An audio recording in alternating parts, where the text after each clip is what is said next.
Marty Schwartz here with Marty Music. Thank you for the continued support of the channel. Had a very interesting countdown for you guys today. Let's get to it. Amazing guitar players come in all different styles and stripes, and their monikers, whether it's a stage name or the one given to them by their parents, can be about as iconic as the way they play their instrument. But have you ever noticed there's a ton of famous guitarists named John? I have, and I think there's no better way to honor one of the most common guitarist names out there than to count down some of my favorite guitar players named John. Let's go. John Sykes, Thin Lizzy, and Whitesnake. This John is one of those commonly overlooked but always amazing guitarists. He's played with the likes of Thin Lizzy, Whitesnake, and Blue Murder. With these bands, John helped solidify the style of 80s rock guitar. Aggressive vibrato along with furious speed picking define John Sykes' style. John Fogerty. No one writes swampy American rock and roll quite like this next John Fogerty. He was one of the founding members of CCR and wrote many of the band's most iconic songs, a fact that would get him into some trouble down the line when he went solo. In the early 90s, Fogerty was sued by his former record label for releasing a song that sounded eerily similar to a song he had written with his former band. In short, John Fogerty was sued for sounding too much like John Fogerty.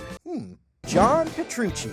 No one melts faces quite like the gentleman from the progressive metal band Dream Theater. One of the geniuses behind this incredible band, along with the liquid tension experiment, is John Petrucci. Now this John has pioneered many playing styles, including an alternate picking technique which he says heavily relies on the synchronization between one's hands. He also occasionally plays a 7-string guitar, presumably to cram in more notes. Johnny Ramone, the Ramones. Alright, even though he goes by Johnny, he's still a John. This John is one of the godfathers of punk music and pioneered many of the styles used by punk rockers to this day. Johnny Ramone had a bit of a distaste for lengthy guitar solos. He favored gritty, chunky chords over anything else. The Ramones cite Jimmy Page's riff from Communication Breakdown as a big inspiration on their playing style. John Frusciante, Red Hot Chili Peppers. This John rose to prominence with his band the Red Hot Chili Peppers, a group known for their funk-infused punk style. John doesn't focus on flashy, complicated solos per se, but like any good funky guitar player, he rests on a great tone and a solid riff. Though his traditional rock soloing skills definitely match with many of the greats. One of his greatest guitar inspirations is another John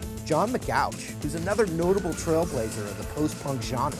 John Mayer. The early 2000s favorite John Cusack. What? Oh, this is about Johns that play guitar? Oh, that makes sense. Anyway, talking about John Mayer actually.